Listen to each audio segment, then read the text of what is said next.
To ఆహా ప్రేక్షకులకు స్వాగతం.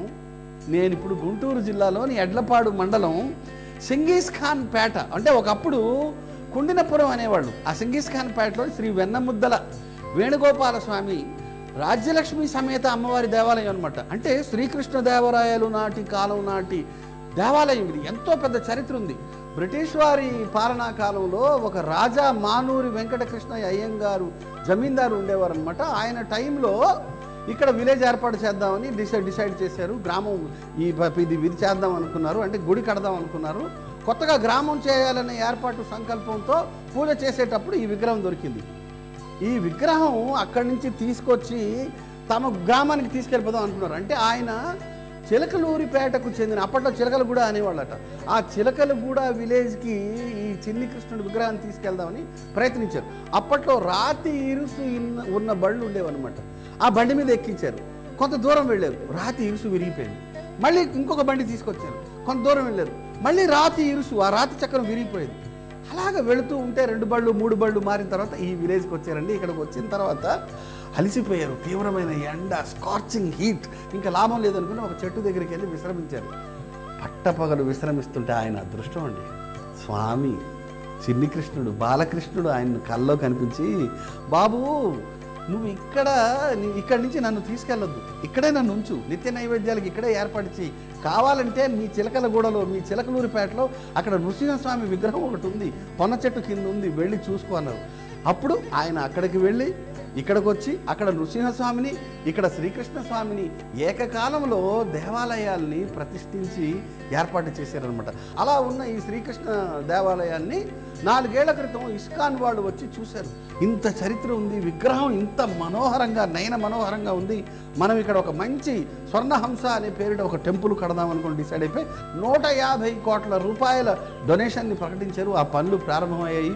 ఇక్కడ జరుగుతూ ఉందన్నమాట. పనులు ప్రారంభమైపోయి ఇక్కడ చేతవన్న ముద్ద స్వామి, అంటే స్వామి చేతిలో వెన్నముద్ద ఉంది. స్వామికి వెన్నముద్దలంటే ఇష్టం, నాకు రకరకాల వంటలంటే ఇష్టం. చలో చిలకలూరిపేట మంచి మంచి వంటలు చేసుకుంటూ ఈరోజు కార్యక్రమాన్ని ప్రారంభిద్దాం. జై శ్రీకృష్ణ.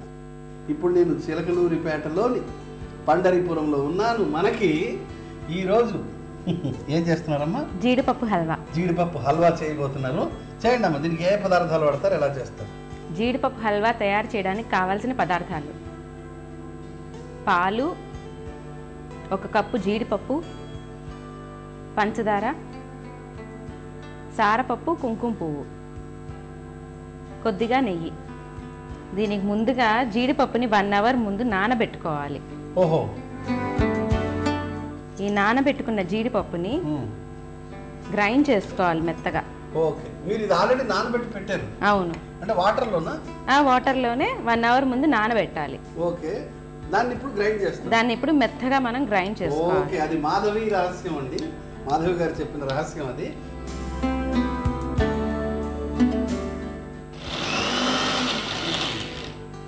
కొంచెం మెత్తగా పేస్ట్ అవ్వడానికి కొంచెం వాటర్ వేసుకోవాలి.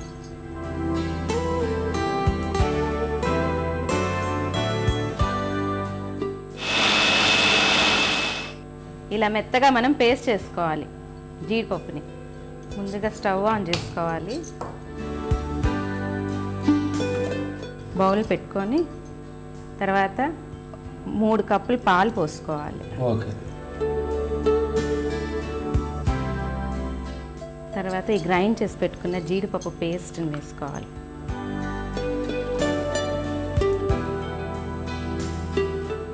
ఓకే, అంటే ఇప్పుడు 3 కప్పుల పాలు తీసుకున్నారు.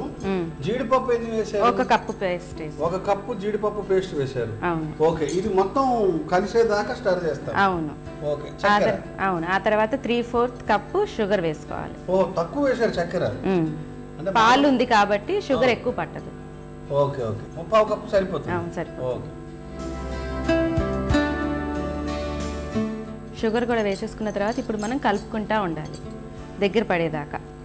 ఓ, చిన్న మంట మీదే ఉడకబెట్టాలి. ఓకే, అసలు అంటే బిగినింగ్ లో కూడా పొయ్యి ఏమాత్రం హీట్ లో ఉండకూడదు. ఓకే, సన్న మంట మీదే ఉండాలి కంటిన్యూగా. అవునండి. రైట్. హల్వా ఇంకా ఎన్ని రకాల హల్వా చేస్తుంటారు? హల్వా క్యారెట్ హల్వా చేసుకోవచ్చు, సొరకాయ హల్వా, పపాయ హల్వా, ఏది దొరికితే హల్వా ఇష్టం అయితే ఏ ఫ్రూట్ అయినా హల్వా చేసుకోవచ్చు. ఒక మైదాతో కూడా చేసుకోవచ్చు. చేసుకోవచ్చేమో, ట్రై చేద్దాం మనం.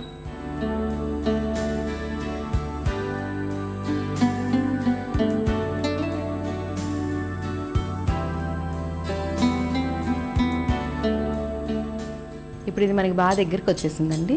మనం ఇంకో ప్యాన్ తీసుకొని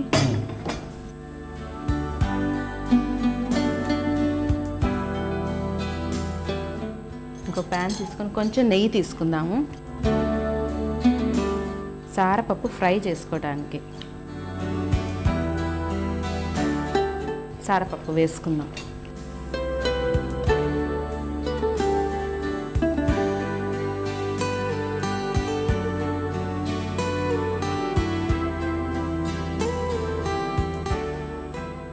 మనకి దూరగా సారపప్పు ఫ్రై అయిపోయింది. స్టవ్ ఆఫ్ చేసేసుకున్నాము. జీడిపప్పు పాకం తయారైపోయింది. హల్వా కూడా రెడీ అయిపోయిందండి. ఇది కూడా స్టవ్ ఆఫ్ చేసుకొని ఓకే, హల్వా రెడీ అండి. మనం ఇప్పుడు సర్వ్ చేసుకుందాం బౌల్లోకి.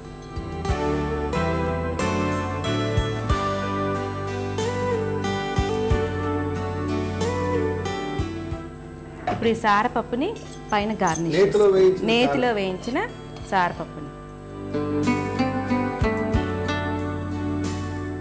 ఇప్పుడు కొంచెం మనం కుంకుమ పువ్వు డెకరేట్ చేద్దాం. కలిపేసుకుంటే మనకి పప్పుల స్పూన్తో వస్తుంది. ప్రతి స్పూన్కి తినచ్చు.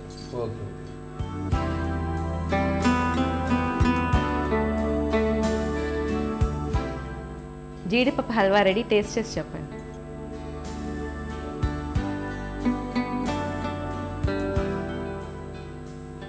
ఆహా,